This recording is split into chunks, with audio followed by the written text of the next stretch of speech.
at risk. But our pleas and the guidance from experts were ignored. Donald Trump and Republicans doubled down on using slurs like Wuhan virus, China plague, and Kung flu.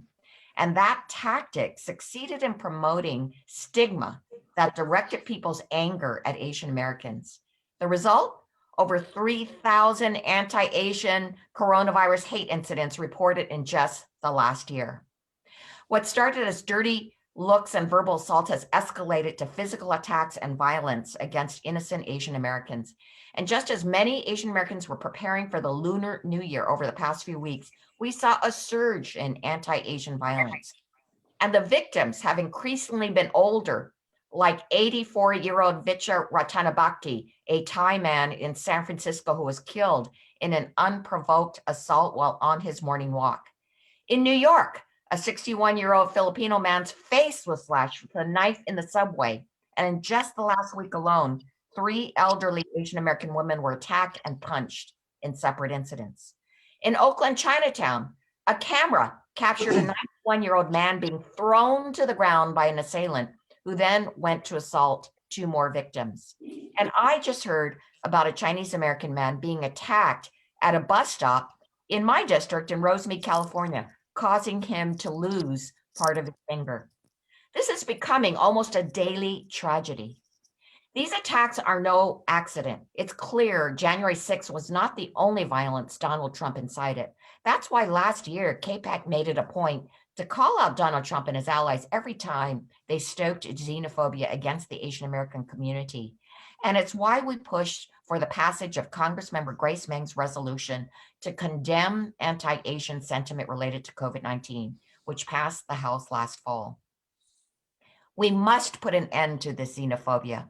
Fortunately, we now have a new president, Joe Biden, who took action within his first week in office to issue an executive order that condemns anti-Asian xenophobia and ensures the Department of Justice works with the AAPI community to address these surging hate crimes. This is why we are asking for a meeting with the Department of Justice to follow up on actions that must take place, something that the previous administration refused to do. We need legislation that helps us respond to the increase in hate crimes and violence. That's why we're calling for a hearing on and the passage of the No Hate Act, which would improve hate crime reporting and provide victims with more support to address these crimes. And we need each of us to do what we can to stop these hate crimes. All of us must be vocal in rejecting xenophobia and racism.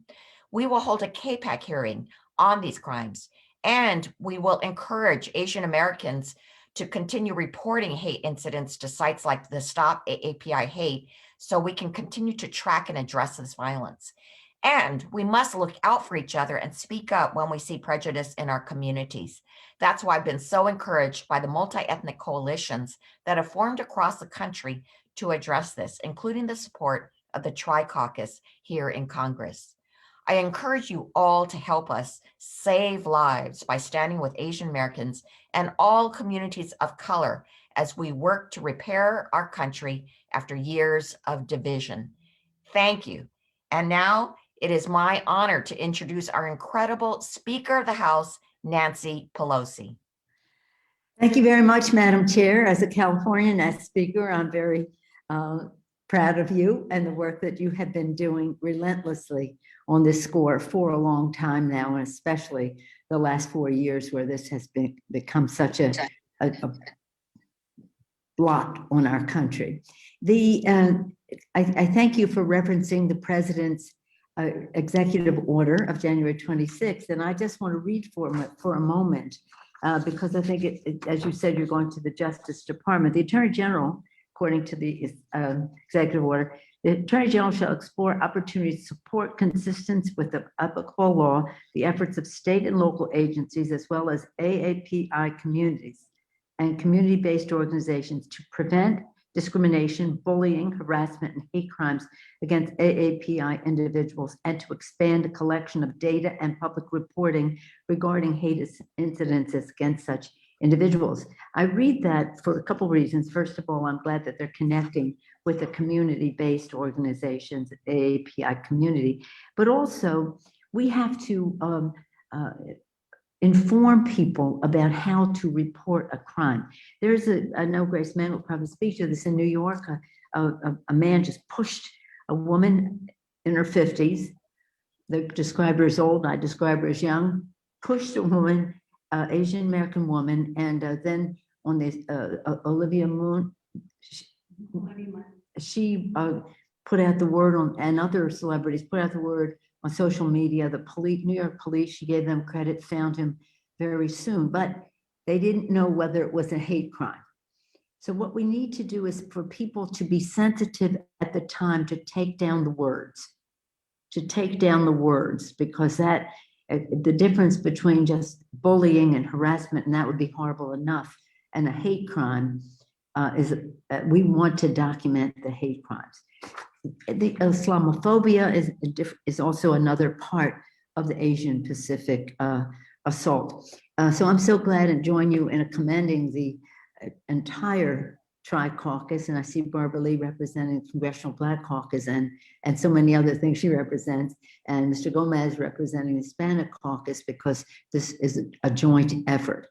White supremacy is the biggest bucket of concern when it comes to domestic terrorism.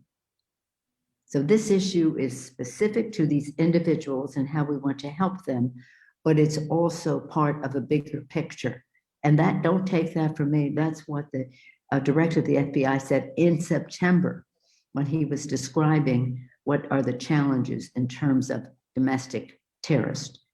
The biggest bucket, white supremacy, and the everything that is involved there that you address much of. I just want to say, as a San Francisco representative, how proud we are of our community and the entire Bay Area, right, Barbara? Our mayor, Mayor Breed, has taken every occasion to speak out against this anti-Asian, and as recently as this weekend, a rally in front of City Hall. As we celebrate the Lunar New Year, source of joy, it's also a source of pain for us at this time because of all of these incidences.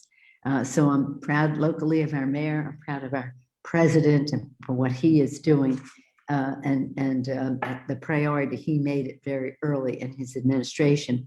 And I'm also proud of our House Democrats and our Tri-Caucus, led by you, Madam Chair. You have been relentless in all of this. I see Mr. Takano, he has joined you in that relentlessness. Mr. Liu, Mr. Kim, Grace Meng, thank you for acknowledging her important legislation. So we're very blessed in our caucus with the beautiful diversity. I always say our diversity is our strength. Our unity is our power, and we have unity on this subject. So thank you for the opportunity to salute you in this precedent, to call attention to something that must be stopped. And it's starting at the top with our new president changing course on this subject and being supported by all of you in the Congress. Thank you. Thank you, Judy Chu, Madam Chair. Thank you so much, Madam Speaker, for attending this press conference despite your incredibly busy schedule. I know that you have to leave, but you honor us with your presence. Honored to be here. Thank you. Yeah. And for any reporter, again, put the question in the chat box and we'll take it up later. But now we have our esteemed chair of the House Democratic Caucus, somebody who joined us last year also to call for an end to this violence, the Congressman from New York, Hakeem Jeffries. Thank you so much, Chairwoman Chu, for your incredible leadership and once again bringing us all together. Thank you, Madam Speaker. Thank you to all of my distinguished colleagues. You know, the House Democratic Caucus is a family. We're a big family. We're an enthusiastic family.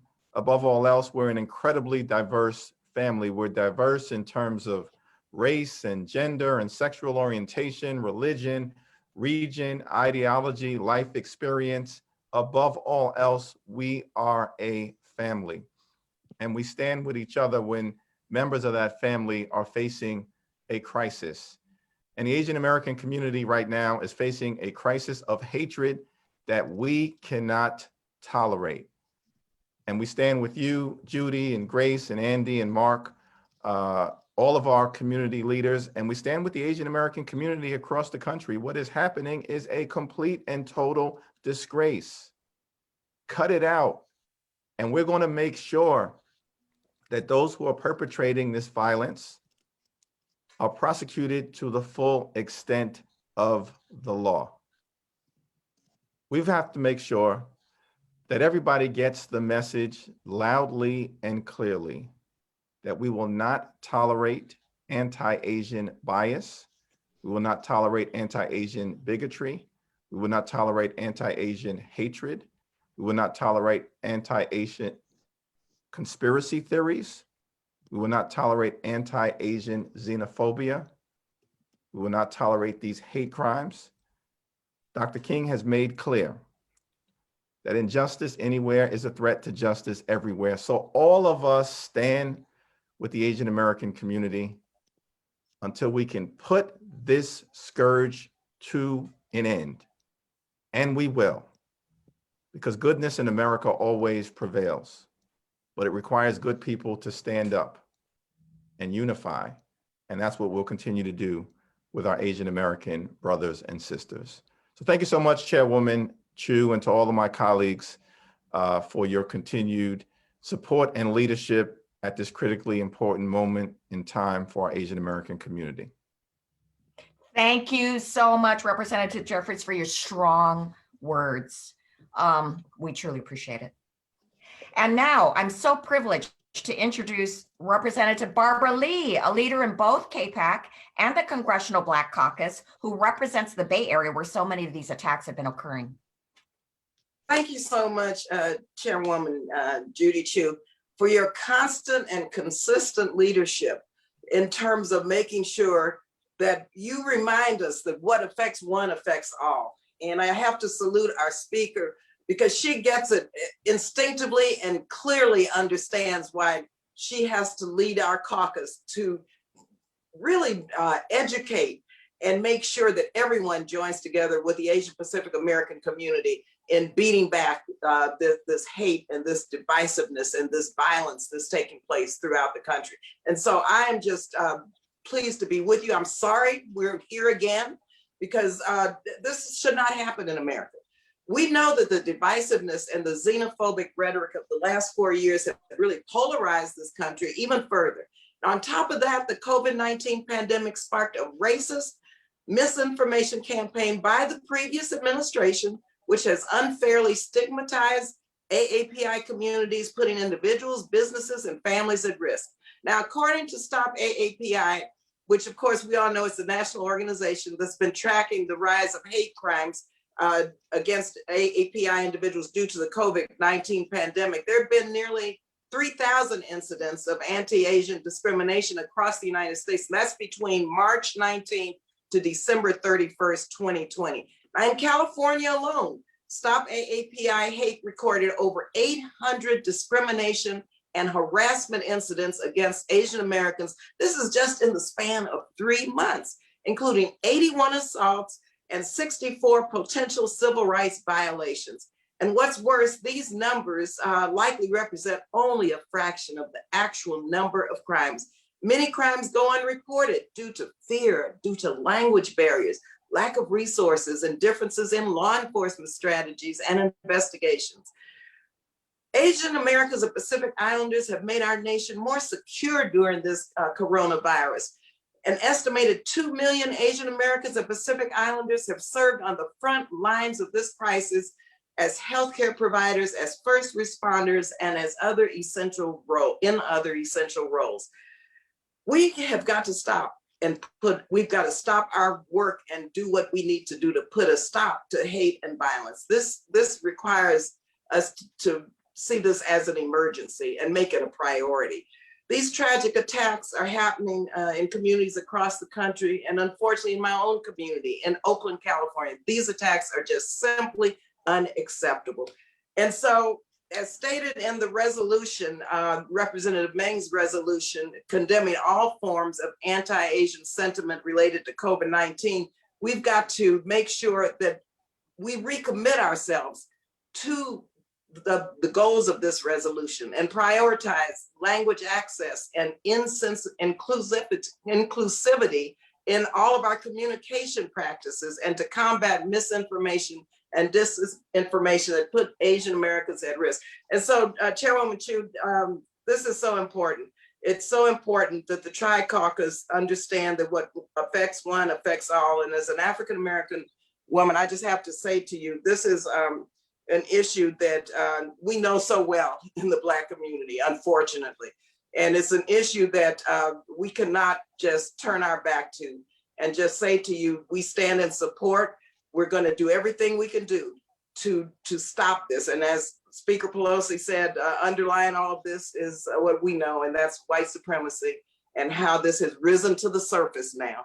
And we see this now in the unfortunate and tragic violence against the AAPI community. So thank you again for giving us a chance to be with you, but we stand in solidarity with you, and we intend to do everything we can do in making this a priority to stop this violence and hate against the AAPI community. Thank you again. Thank you so much, Congressmember Lee. Our next speaker is another colleague from California, here representing the Congressional Hispanic Caucus, and is also a proud CAPAC member, my friend, Congressmember Jimmy Gomez. Thank you so much, Chairwoman Chu, for the introduction. I'm proud to represent the Congressional Hispanic Caucus, to stand shoulder to shoulder with our colleagues in CAPAC, but also the residents that we all represent. California is an amazing state because we have communities from all over the globe. In my congressional district alone, I have Koreatown, I have Chinatown, I have historic Filipino town, and multiple other communities. And that's what makes LA and California such a rich place. But right now, because of the leadership of Donald Trump and the previous administration, tried to scapegoat the AAPI community for the coronavirus pandemic. And that was shameful from the beginning, because it's once again trying to make a complex problem solved by a simple solution like hate. That is completely unacceptable. And this hasn't stopped. I have a constituent who wrote me a letter, an email, just recently, a couple of days ago, said that she was robbed because she was Asian of thousands of dollars. She was trailed home from the bank. They followed her as she parked her car at her house, and she was robbed. And she wanted to say that this is completely unacceptable, that she's getting targeted because she's Asian, that she's getting targeted because it's the Lunar New Year. She's getting targeted because she is, quote unquote, an easy prey. But one thing she said is, like, they maybe stole the thousands of dollars, my purse, but what they can't steal from me is the dignity that I have, the support of my community, and the love of my community. That's what we're here to say, that what happens to anybody in our community happens to the rest of us. So I stand with my constituent who went through that horrible situation.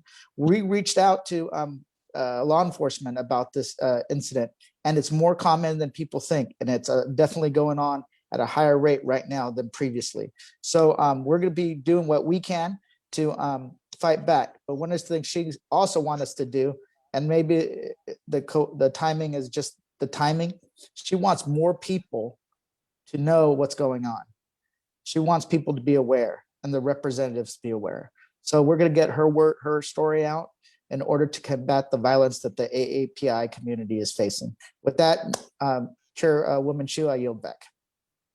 Thank you for those incredible words, Congressmember Gomez. We really appreciate it. And now I'm proud to introduce CAPAC's first vice chair, the Congresswoman from New York, Grace Meng. Thank you, Chairwoman Chu.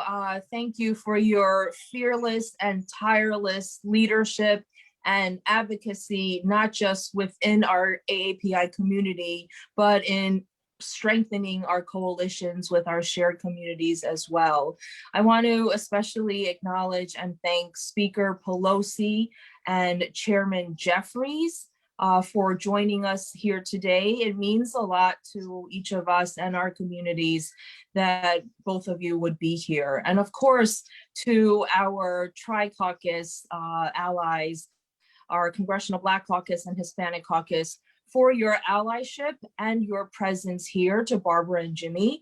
This solidarity means a lot to me and to our whole community. And as Judy said before, you have been here for us since the very beginning of when this was happening. We had press conferences early on last year in the spring when we were already seeing and witnessing these sorts of hate incidents and crimes. And the Tri-Caucus was there with our community from the beginning. For over a year, our community has been fighting two viruses, not just the COVID-19 pandemic, but that of anti-Asian hatred and discrimination.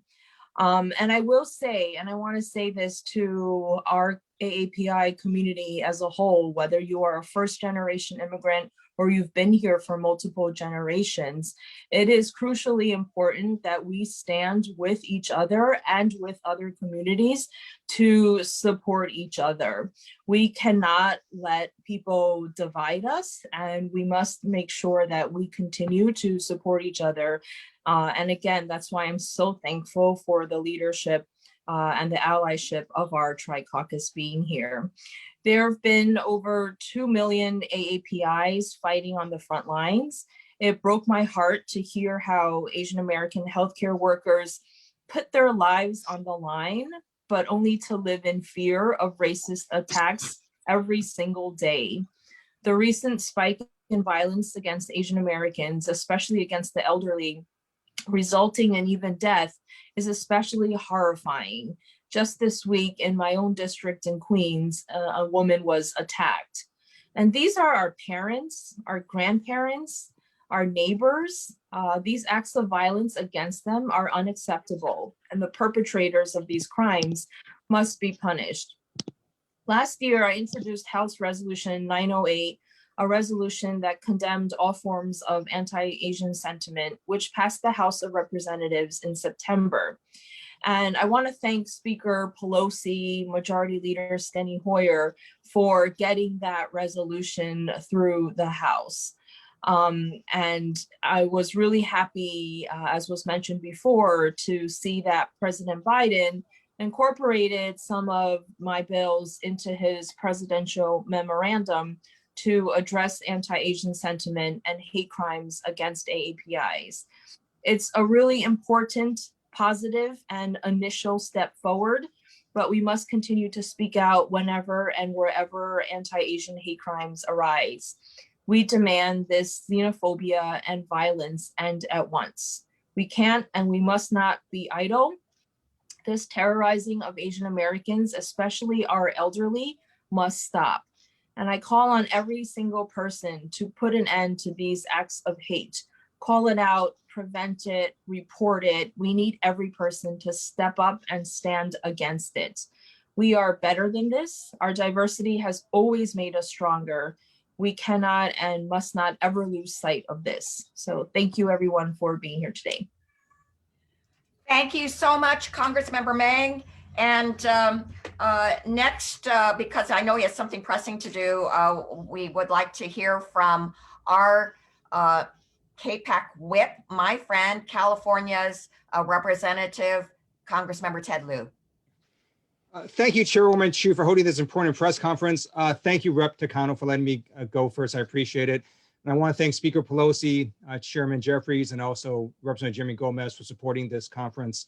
As we showed during their impeachment trial, violence doesn't just happen out of the blue. It takes months and months of inflaming prejudices and passions, and that's what the former president did. And when it comes to Asian American community, he spent months and months and months of inflaming prejudices and passions against the Asian American community through racist terms like Kung Flu. And when that happens, it does turn parts of the American population against the Asian American community. The former president showed that words can kill, and his already have. Thank goodness we have a new president now who, as Chairwoman Chu mentioned, put in an executive order to counter attacks against Asian Americans and other racist conduct.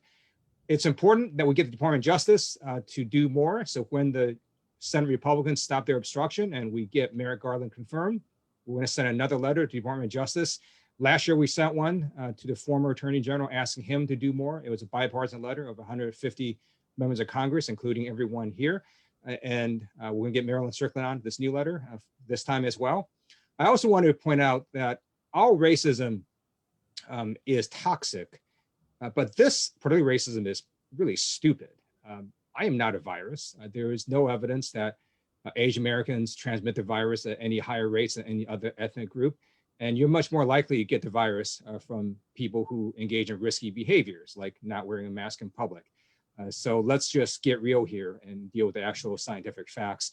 And then let me conclude by saying what we're seeing now is not out of the ordinary in terms of historical context.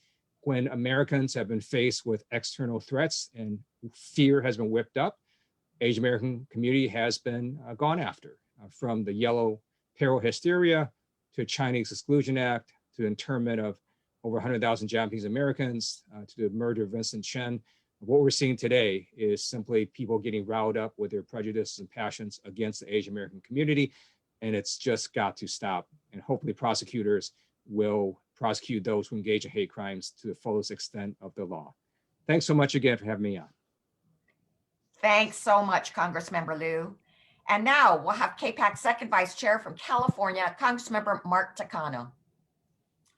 Well, thank you, CAPAC Chairwoman Judy Chu, for organizing this press conference. Thank you to Speaker Pelosi and Chairman Jeffries, and for our colleagues Barbara Lee and Jimmy Gomez for showing the multi-ethnic and multi-racial coalition that we have to speak out on this issue today.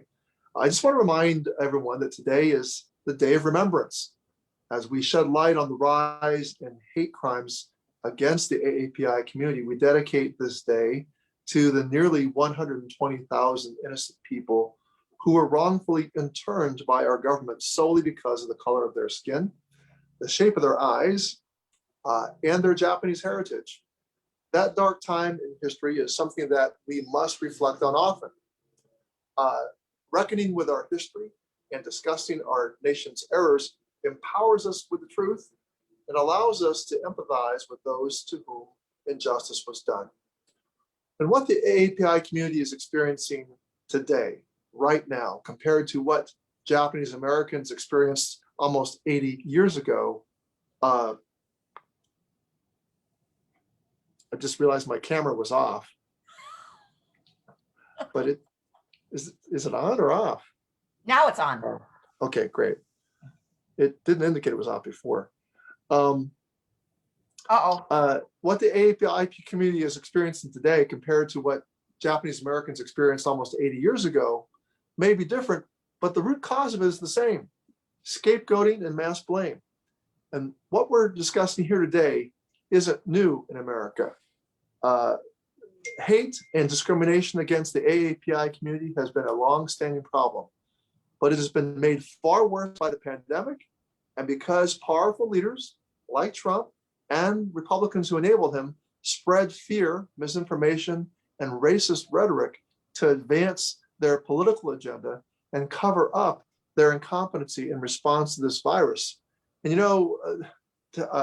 my colleague Ted Lieu is correct. This rhetoric was deliberate and it was sustained, and it had an object. It was to cover up the incompetency of the last administration in response to the virus. Words have consequences. Actions by political leaders have consequences, and we're seeing the consequences of the use of terms like China virus or Kung flu in hate crime data. In the first 6 months of the pandemic, Stop AAPI Hate recorded more than 2,500 hate incidences against AAPI people. And recently, we've all read about the horrific unprovoked attacks against AAPI elders, including Wichar Ratanapakdi, an 84-year-old Thai man who was attacked while walking in San Francisco and who later died of his injuries. Those staggering statistics and the stories behind them are sparking outrage and forcing activists, community members, and political leaders alike to condemn this violence and demand action to address these rising incidents of hate amid the pandemic. I want to commend the Biden administration for acknowledging the rise in AAPI hate crimes and for pledging to address it. My CAPAC colleagues and I stand ready to work with him to protect vulnerable members in our community. And Congress can also take action by passing the No Hate Act to bolster community resources and combat hate crimes. Unlike the leaders of our past who remain silent in the face of atrocities like Japanese American internment, we will speak out to condemn these attacks. It's up to all of us to fight back against ignorance, bigotry, and ensure that the AAPI community is not scapegoated or assigned mass blame. I want to apologize for the camera going off and on. It just seems like we're having, what's going on is that my regular device, the link doesn't work, but I had to switch to my iPad as I'm going back and forth between the text. And as I found out, we switch to a different window, it turns the camera off. So I'm back, but hopefully our folks in media can still use the comments. I yield back. Well, thank you so much, Congressmember Takano. We heard your words, and that's what counts. Thank you. And now, one of CAPAC's younger stars, Congressmember Andy Kim from New Jersey. Thank you, Judy. Thank you, everyone, for joining up here. I want to just start by what it was that really seared into my memory from the last couple of weeks, which is just the attacks against the elders. The image in particular of the 91-year-old man being pushed, his body literally airborne because of just the sheer force with which he was assaulted. That I saw that, and I saw in that image someone that could have been my father or my grandfather. I saw it was very personal, and it lingered with me in a way that few images really do. And I really want to underscore that there's something particular about this moment because of these attacks on our elders. We're not saying that that's the totality of what we're concerned about, but that in conjunction with Lunar New Year, which is a time of year where I visit my parents and we visit our elders, we show our respect to them. We show and recognize what it takes for us to see that we did not get where we are on our own, that it was those especially brave parents and grandparents that were often the ones that immigrated to our country, to America, took on with such courage, and they are the ones that are being attacked because of just walking down the street. So I just want to just take a step back and just have that really land for us about what that means for all of us, but what that particularly means for the AAPI community to see our elders attacked in that type of way. I've spent a lot of time over the last couple of weeks trying to talk to different communities around the country about what specifically they need and what specifically they feel like they're missing to address this issue. And there's just 2 points I just want to raise here. One is about a simplified system for reporting. People don't know where to turn to. When they experience something, they don't know where to go to. And yes, we've talked about some of the different ways in which things can be reported, but there needs to be a much more systematic, unified, and simplistic way for people to understand who to turn to when there is a problem, and to understand what it will be followed up by that going forward. The second aspect of this is the recognition that this problem cannot be addressed by any single level of government alone. Yes, I am certainly very proud that the Biden administration has moved forward with the executive memorandum. That is a start. It's a good start, but we need to build out further. And we in Congress certainly need to take actions like the No Hate Act and others, and holding hearings, raising up the profile of this.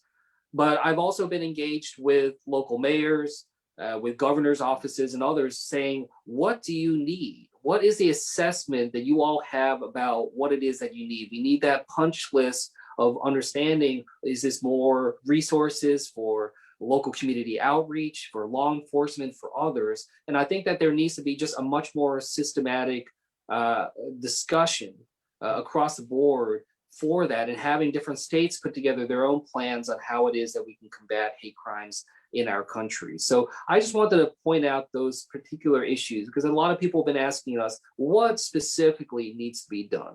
And yes, we are listing off a few other things, but I wanted to share with you what the community experience has been. You know, what are they talking about, and what is it that they feel like are missing? And I think that's an important aspect to highlight. So with that, I'll yield back to Chairwoman Judy Chu. Thank you for that feedback. We really appreciate it.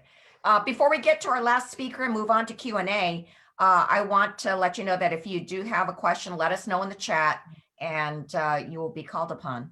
Now, our last speaker is also one of our newest, a member of both our Congressional Asian Pacific Caucus and the Congressional Black Caucus, Congresswoman Marilyn Strickland from Washington.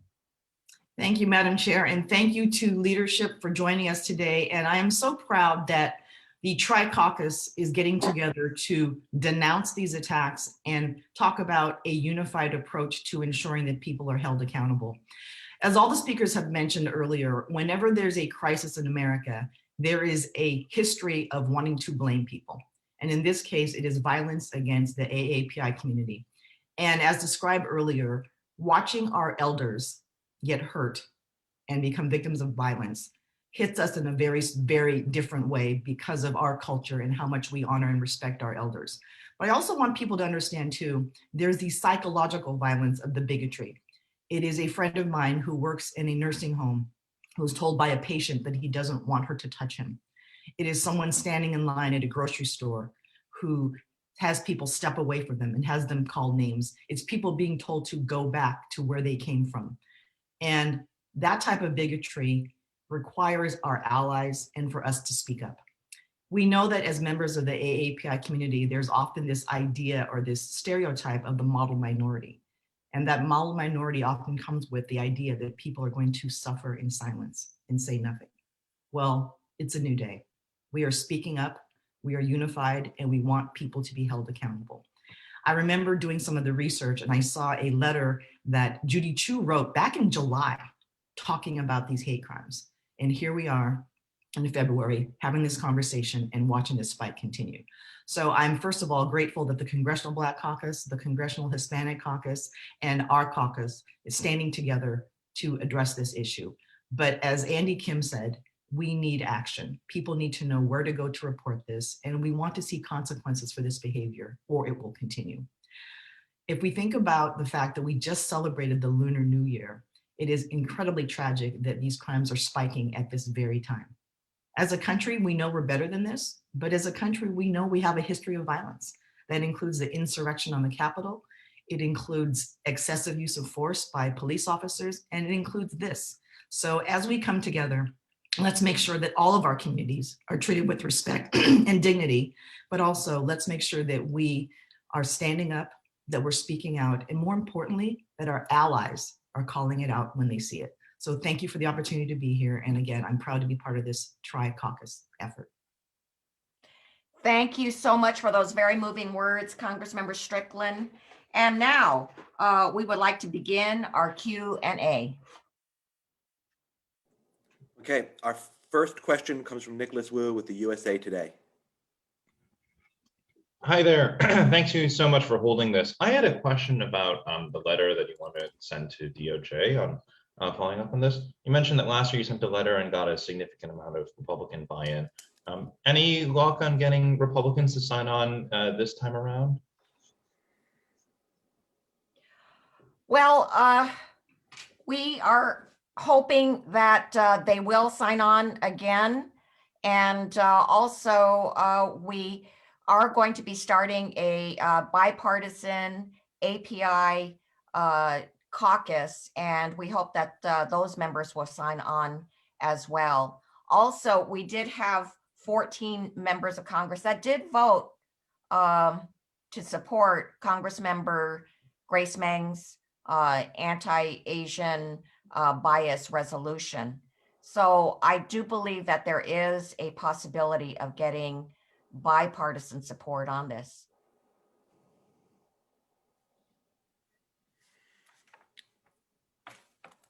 Okay, our next question comes from Tal Kopin with the San Francisco Chronicle. Hey guys, I'm hoping you'll let me ask two questions. One is just to confirm, I heard a lot of the speakers. It sounded like you're all sort of directly blaming Donald Trump for this rise in attacks. And I wanted to make sure that that is in fact what you are trying to say. Secondly, we at the Chronicle have reported that Oakland Chinatown is now hiring private armed security in response to this wave of attacks. Obviously, you listed some policy goals, but I'm wondering if you think there's any more that can be done in a very immediate sense to help protect some of these communities that feel very, pressing concern about their safety.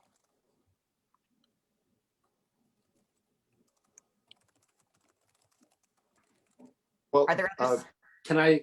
Yeah, Grace or Andy? Yeah, well, look, I just want to address the first point, first question.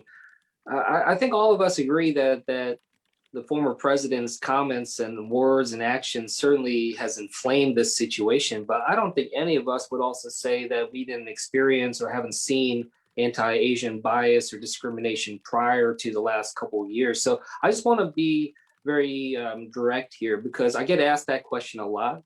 Yes, the former president did certainly inflame these situations and certainly has some responsibility to this, but it is not totality of this all.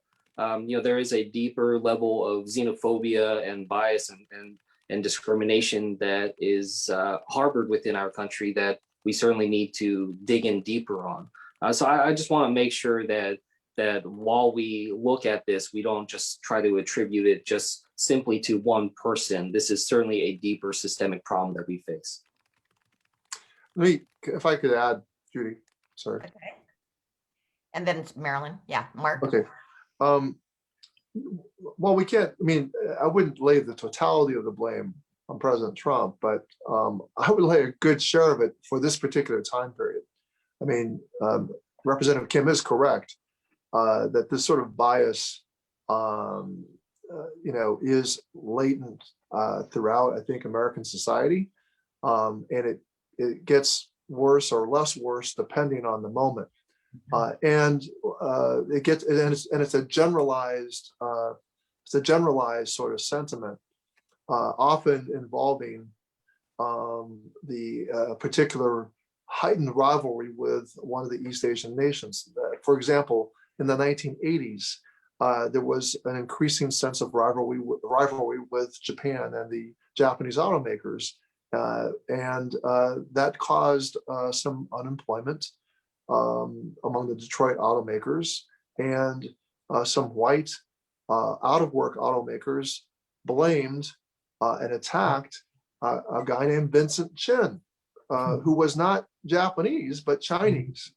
There was no distinction made between Japanese, Chinese, or Korean, or Thai, or Southeast Asian.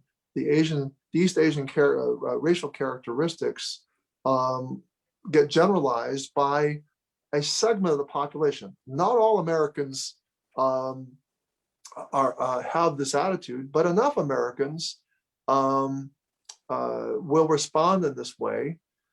And this sort of reaction is heightened by irresponsible leaders who inflame the moment.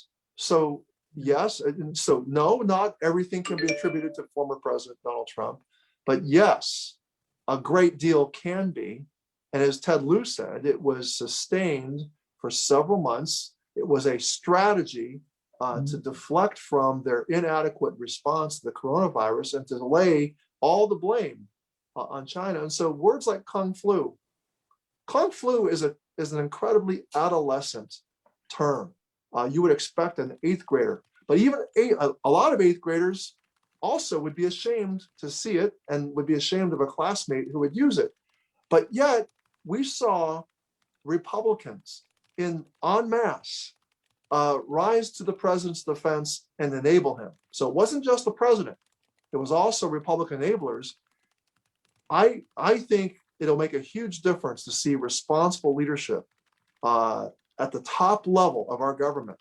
And you cannot underestimate the impact that responsible leadership has on the share of the public that may not be as educated, may not have their attitudes, shaped and such, toward, such, civil responses. So let's not underestimate the power of responsible leadership. Marilyn? Yeah, and very briefly, we cannot completely blame the former president for this, but you cannot deny that his words and actions gave people permission to be overtly racist and bigoted. And it starts with words, and then it starts to become physical violence against people. And the people around him who are his enablers, as Congressman Takano just said, sitting there silently when they know it's wrong. And so do you blame it on one person? No, but he gave people permission to be openly racist and openly bigoted, and it manifests itself in violence. Okay, our next question comes from Jolene Kent with NBC and MSNBC. Hi, everyone. Thank you for taking the time to do this. Beyond Representative Hmong's resolution, I know you're all calling for action here. So I was wondering, what is the concrete plan and next step forward for legislation to address and reduce these incidents? Has there been any specific discussion within the Tri-Caucus or individual caucuses to draft legislation that would be more than Representative Hmong's resolution here? Thank you. So If I could- Oh, sorry. Oh, sorry. Well, Sorry. well, let me first say, we are emphasizing passage of the No Hate Act. Mhm. The No Hate Act was included in the HEROES Act and the updated HEROES Act, which did pass out of the House. So that was a major step forward.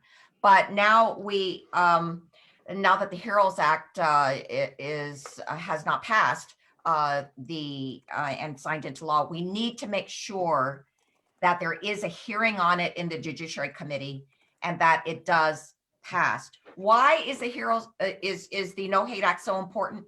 Well, in 1990, there was a federal law passed to require the FBI to track and tabulate hate crimes, but it doesn't have any teeth. The reason is because the FBI relies on the local jurisdictions to submit their hate crime statistics, and the local jurisdictions are very, very different in terms of whether they collect or not. Some don't collect at all. Some are very proactive. And in fact, there are 3 states where there aren't even hate crime statutes. So we need to have consistency across the states if there is going to be any meaningful reporting on hate crimes. But the No Hate Act also provides resources to different jurisdictions so that they can properly train their law enforcement officers, and so that there can be resources to do such things as a hate crime hotline. I just want to add a little bit to that, everything that Chairwoman Chu said. And in terms of the resolution that the House passed, and in terms of President Biden's executive memorandum, those were important steps, but those were initial steps.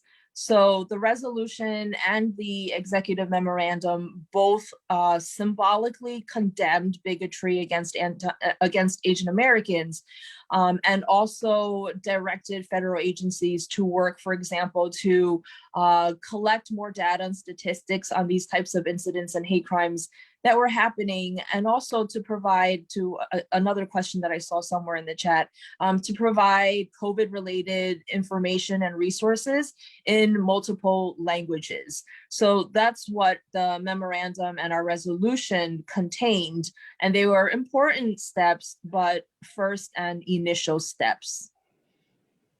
Do you feel that you have enough support from the Republican side to pass what you need?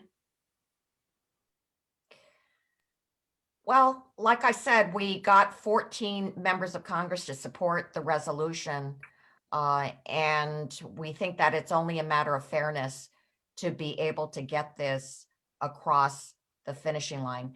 After all, there are significant populations of Asian Americans in so many states all around the nation, and in states that truly matter and that made a difference in this last election. So we are hopeful that this can happen. Judy, could I just add something in response to the Chronicle question regarding what can be done now? Yes, please. Yeah, so I will reemphasize that a change in leadership is what can be done now. And we do have a change in leadership from the top, and that sets a big tone. So that is really a very important general thing that can be done right now, and it is being done now.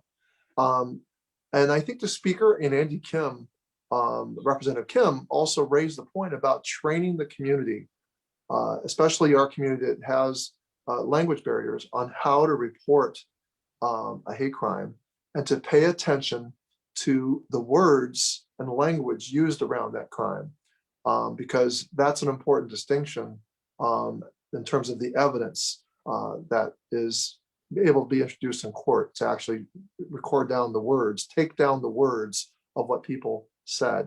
So, and I think the third thing is to just get it out there that that law enforcement and prosecutors and federal attorneys are watching, and that these crimes will be prosecuted to the full extent of the law. And let me just say, this is why we are asking for a meeting with the Department of Justice. We want to follow up on the executive order. We want to see what kind of enforcement will be done, as well as proactive measures to reach out to the AAPI community. You think about terrible acts that were done in the past, such as the elderly woman who in New York, the Asian American woman who was set on fire, or the woman who had acid thrown on her while she was taking out her garbage in New York. And was there prosecution there? Was there a concerted effort to try to find the perpetrators of the crime? I think we need help from the Department of Justice to make sure that people are indeed arrested and brought to justice. Okay, and our next question comes from David Nakamura at the Washington Post.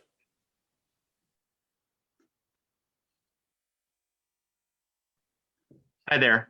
Thanks for having this. I just wanted to follow up. You've addressed this a little bit, Representative Chu, but given the hurdles you've had with no hate legislation, and given that President Biden has instructed the DOJ to improve data collection, what strategies would you be expecting the DOJ and the White House to employ to put more pressure on local law enforcement agencies to more aggressively report on hate crime data, the way you talk about, if there is no legislative fix in the near or medium term future? Well, it is my hope that the No Hate Act does pass. It has gotten significant support, actually bipartisan support. So I am hopeful that we can get it across the finish line. Of course, it has passed out of the House. So the question is the Senate, and we will be working on that.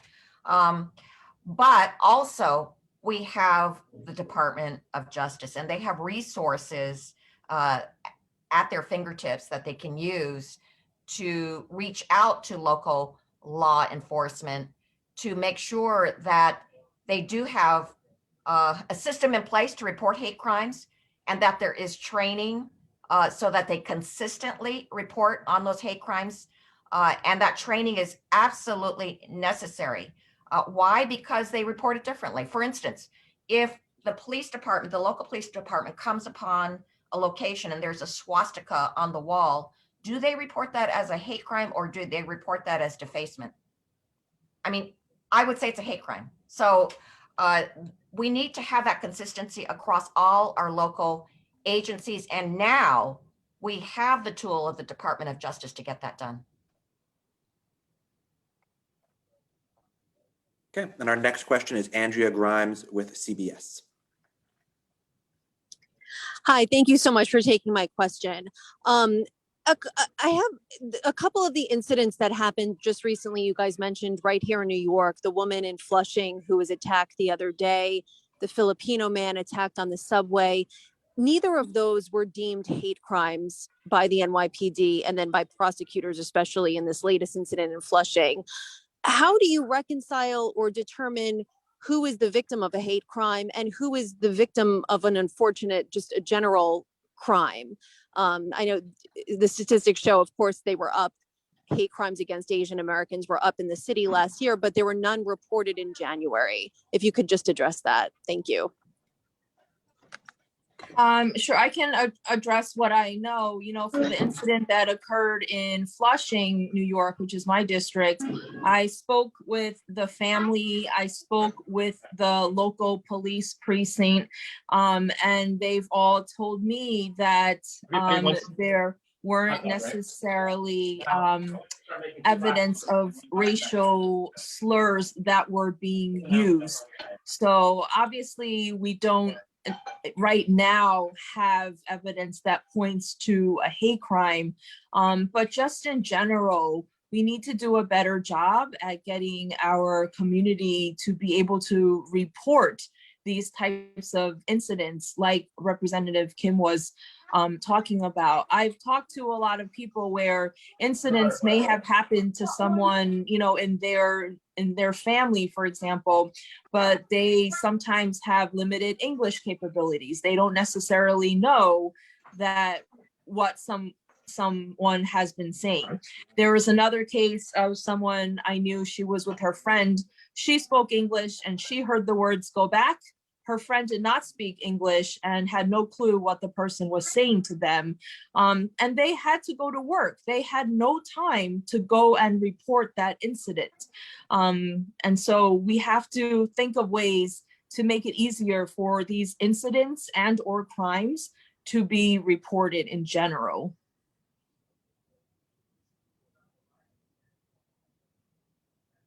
Can I just add that we really do need some sort of a public campaign or some sort of public affairs campaign in the languages that people speak, so that they understand the importance of documenting, but also to be able to know how to report and to whom to report. We have time for one more question. I apologize we didn't get to yours. You can email me and we will get to your questions after this. And our last question will go to Marissa Schultz with Fox News. Hi, thanks so much for doing this. I really appreciate it. Two questions. You've sort of touched on this already, but I just wanted to drive home the point. Can you just talk a little bit about the uptick in hate crimes that you've seen and how that coincides or not coincides with the actual uptick in prosecutions for hate crimes that you've seen in the past year? And then the second part of my question, Chairwoman Chu, you kind of touched on this as well, but what about having more bipartisanship in your caucuses? I know there's been some requests from Republicans to join your caucuses. Can you just tell me a little bit about where that stands and actually having them enter into the caucus, or if, like you said, Chairwoman Chu, that the route is to form a bipartisan caucus rather than actual formal entry into your caucus? Thank you. Well, let me say, what we do see is an increase in the number of hate crimes and incidents. But unfortunately, we don't see a comparable increase in the amount of prosecutions of these hate crimes. In fact, with many of these hate crimes and incidents, the perpetrators of those crimes still have to be found. And this is why it is so important to have some kind of documentation, some video footage of the crimes as they are being committed. And where they have occurred, there has been much more success. In fact, in the case of the 91-year-old who was pushed to the ground, they did find that guy, and he's arrested and going through the process. And the 84-year-old Thai man who was murdered, they did find that perpetrator. But I'm afraid that we have had too many alarming incidents that have not been prosecuted, where the criminal has not been found. Example, just in my district last night, this is where a Chinese American man was simply sitting at the bus stop and somebody attacked him and now he's lost part of his finger. They don't have the perpetrator of that crime, and that's exactly what we need. As far as the Republican members, what we have decided is to have an entity, this bipartisan Asian Pacific Islander caucus, and it is to come together. The purpose of it is to come together on issues of common concern. And I hope that these hate crime incidents and crimes and the idea of reporting will certainly be bipartisan.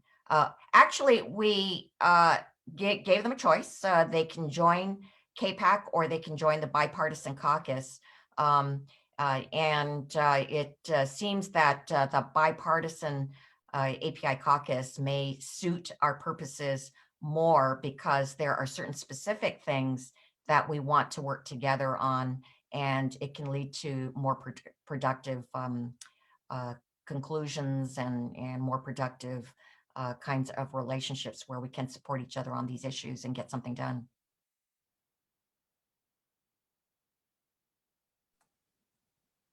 Okay, that'll conclude the press conference for today. Thank you very much, everybody. I've left my email in the chat if you have a question that we didn't get to. Thank you all so very much.